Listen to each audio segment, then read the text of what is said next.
ही आवडते माझ मनापासून शाळा, ही आवडते माझ मनापासून शाळा, लाविता लळा जसा माऊली बाळा.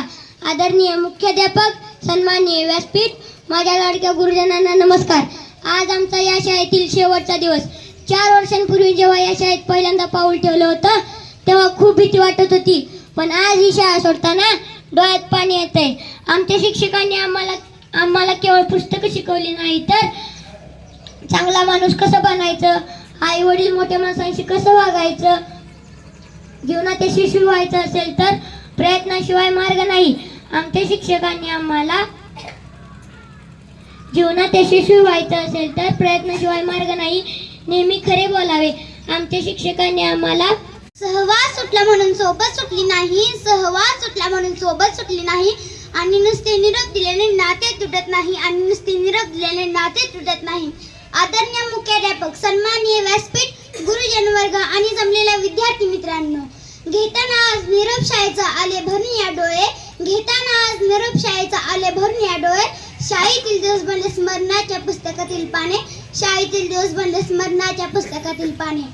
कुंभार ज्या मातीच्या गोळ्याला आकार देऊन त्यापासून सुंदर मटकी घडवितो, शिल्पकारच्या पद्धतीने ओबड दगडापासून सुंदर शिल्प घडवितो, त्याप्रमाणे शाळेत प्रवेश केल्यापासून माझ्यावर येथील शिक्षकांनी उत्कृष्ट संस्कार केले.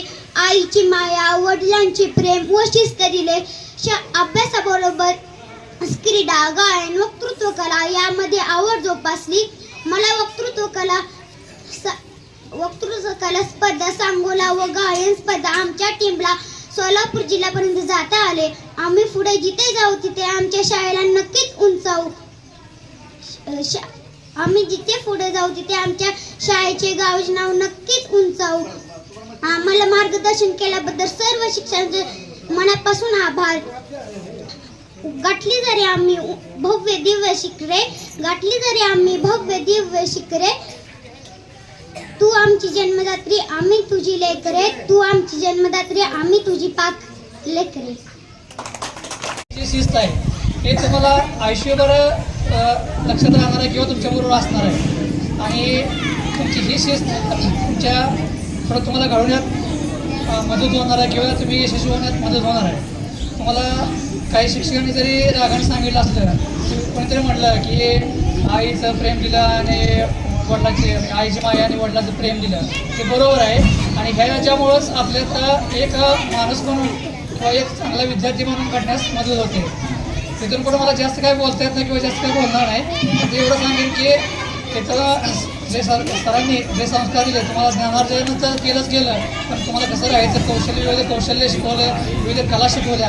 त्या कलेचा, कौशल्याचा, ज्ञानाचा वापर भविष्यात तुम्ही करावा. पुढे जाऊन मराठी शाळेचं आतापर्यंत जे शिकलेत ते बरेच अधिकारी झालेत, पोलीस वर्गात आहेत, मिलिटरीत आहेत किंवा अधिकारी वर्ग आहेत, डॉक्टर आहेत, इंजिनियर आहेत. त्याप्रमाणे तुम्हीही काहीतरी घडावं आणि चांगलं विद्यार्थी म्हणून मराठी शाळेचं नाव लौकिक करावं. तिथल्या शिक्षकांना तुम्ही कधी विसरू नका.